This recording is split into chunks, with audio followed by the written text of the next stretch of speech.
Hello friends, welcome to my YouTube channel go for success. आज मैं आपको बताऊंगी अपराध से रिलेटेड, यानी कि भारत में बाल अपराध को रोकने के हेतु उपाय। ठीक है, इससे पहले मैं आपको बता दूं कि मैंने अपराध और बाल अपराध से रिलेटेड कई सारी वीडियोस बनाई हुई हैं, जिसका लिंक मैं आई बटन और डिस्क्रिप्शन में दे दूंगी, आप उसे जरूर देख लीजिएगा।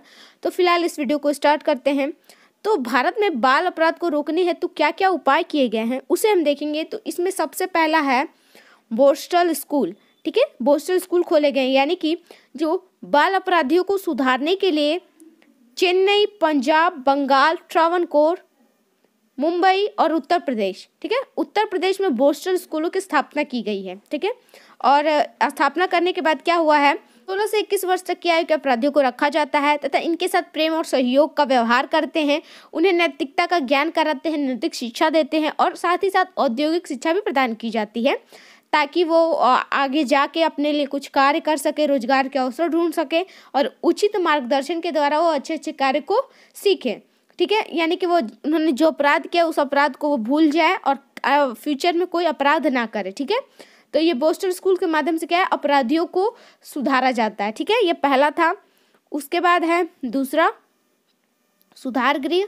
ठीक है, तो सुधार गृह का क्या मतलब है कि आजकल बाल अपराधियों को सुधार गृहों में भेजकर सुधारने का भी प्रयास किया जाता है। ठीक है, इस प्रकार के सुधार गृहों की प्रथम स्थापना न्यूयॉर्क में 1873 ईस्वी में हुई थी। ठीक है, तो सबसे पहले सुधार गृह कहाँ बनाया गया था, तो न्यूयॉर्क में बनाया गया था 1873 ईस्वी में। ये बहुत इंपॉर्टेंट फैक्ट है, आप इसे जरूर नोट डाउन करिएगा और याद भी रखिएगा। ठीक है, इसलिए किया गया था ताकि जो बाल अपराधी होते हैं, जो किशोर अपराधी होते हैं, उनको सुधारा जा सके। ठीक है, तो जो सुधार गृह होता है इसमें क्या है, किशोर अपराधियों को रखा जाता है तथा हस्त कौशल की शिक्षा प्रदान की जाती है, जिससे कि फ्यूचर में वो कोई कार्य कर सके, अपने रोजगार के साधनों को ढूंढ सके। ठीक है, और क्या होता है, जो किशोर अपराधी होते हैं उन्हें प्रौढ़ अपराधियों से अलग रखा जाता है, यानी कि जो उनके अधिक उम्र के जो बच्चे होते हैं, जो जिनको ज्ञान होता है, जिनको नॉलेज होती है, उनसे उन्हें दूर रखा जाता है। सुधार गृह में केवल बाल अपराधियों को रखा जाता है जिनकी आयु बहुत कम होती है, जो बाल होते हैं, जिन्हें किसी भी अच्छे बुरे का ज्ञान नहीं होता है। ठीक है, तो यह सुधार गृह है। उसके बाद देखेंगे हम बाल बंदी गृह। ठीक है, यह क्या है, बाल बंदी गृहों की स्थापना बोस्टल स्कूलों के सिद्धांत के अनुकूल की गई। ठीक है, तो अभी मैंने सबसे पहले आपको बताया था पोस्टल स्कूल क्यों है, अपराधियों को सुधारने के लिए, उन्हें शिक्षा देने के लिए, उन्हें औद्योगिक प्रशिक्षण दिया जाता है। ठीक है, तो उसी को हम बोस्टल स्कूल कहते हैं। तो बाल बंदी गृह को भी बोस्टल स्कूलों के अनुसार ही बनाया गया, तो उसी के सिद्धांत के अनुसार बनाया गया था। ठीक है, और इन्हें किशोर सदन भी कहा जाता है। ठीक है, बाल बंदी गृह को किशोर सदन भी कहा जाता है, ये भी आप याद रखिएगा। ठीक है, और इसमें क्या है कि यह उत्तर प्रदेश में बरेली में स्थापित किशोर सदन में 19 वर्ष की आयु तक के बच्चों को रखा जाता है, यानी कि उससे कम 19 वर्ष तक या उससे कम आयु के बच्चों को, बाल अपराधियों को रखा जाता है, और उनमें शिक्षा की समुचित व्यवस्था होती है तथा बच्चों को कार्य करना और शिक्षा देना दोनों सिखाया जाता है। ठीक है, तो यह है बाल बंदी गृह। तीनों एक ही जैसा, बोस्टल स्कूल, सुधार गृह और बाल बंदी गृह, तीनों का एक ही अर्थ हुआ। उसके बाद देखते हैं चौथा, रिमांड होम।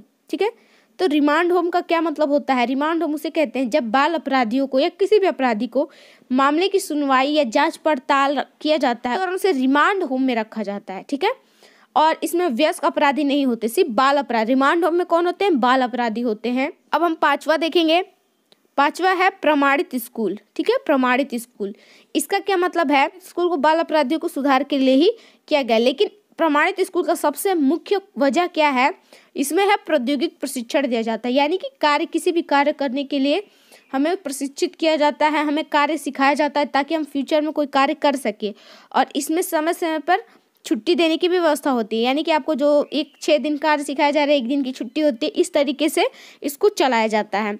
तो इसे भी आप समझ गए कि प्रमाणित स्कूल क्या होता है, जिसमें प्रौद्योगिकी प्रशिक्षण दिया जाता है। इसके बाद हम अगला देखेंगे, छठवां, इसमें है बाल सलाह केंद्र एवं बाल क्लब। क्या किया जाता है, अपराधियों की मनोवैज्ञानिक स्थिति को ज्ञात किया जाता है, जानने की कोशिश किया जाता है कि अगर उसने चोरी की तो किस वजह से की, क्या सोचकर की, खून किया तो किस वजह से किया, हम ये पता लगा सके कि उस बच्ची ने किसी अपराध को जान के किया, गलती से किया या अनजाने में किया। ठीक है, तो इस तरह के केंद्र की स्थापना की जाती है, जिससे काफी मदद मिलती है बच्चों को सुधारने के लिए, बच्चों की स्थिति को जानने के लिए।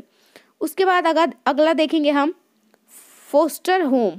ठीक है, फोस्टर होम क्या होता है, फोस्टर होम उस घर या परिवार को कहा जाता है जिसमें किसी बाल अपराधी को न्यायालय की अनुमति से रखा जाता है। यानी कि न्यायालय ने अनुमति दी है तो वो किसी घर में रह सकता है या किसी भी अन्य जगह पे उसे रखा जा सकता है। और घर जैसे वातावरण में अन्य बच्चों के साथ रखने से बच्चा दुराचार नहीं करता, ठीक है। उसको घर जैसे माहौल में रखा जाता है ताकि बच्चा दुराचार ना करे, कोई गलत कार्य ना करे, फिर से कोई अपराध ना करे, ठीक है। तो इस परिवार में माता पिता उस बाल अपराधी को फोस्टर माता पिता कहलाते हैं, ठीक है।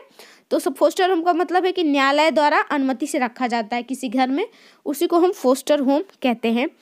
आगे है 8वां, प्रोबेशन हॉस्टल। प्रोबेशन हॉस्टल में विद्यार्थियों को पढ़ने लिखने की व्यवस्था की जाती है, स्कूल खोले जाते हैं, कॉलेज खोले जाते हैं और समय समय पर न्यायालय को रिपोर्ट दी जाती है कि बच्चे में सुधार हो रहा है, बच्चा अच्छा प्रदर्शन कर रहा है, ठीक है। और उसकी आचरण की जानकारी दी जाती है न्यायालय में, ठीक है।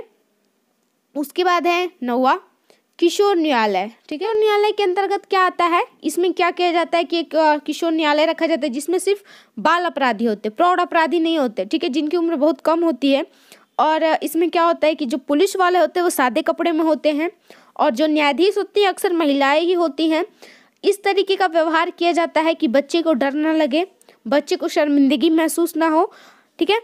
तो किशोर न्यायालय में किशोर बाल अपराधियों को ही रखा जाता है, ठीक है। तो मैंने आपको बता दी कि भारत में बाल अपराध को रोकने के लिए क्या क्या उपाय किए गए हैं। यह बस छोटे में था, मैंने छोटे में आपको एक्सप्लेन कर दिया। अगर आपको ये वीडियो अच्छा लगा हो तो प्लीज़ इस वीडियो को लाइक और मेरे चैनल को सब्सक्राइब जरूर कीजिएगा। साथ ही साथ बेल आइकन प्रेस कर दीजिएगा जिससे आपको मेरी वीडियोस की नोटिफिकेशन मिलती रहे। Thanks for watching.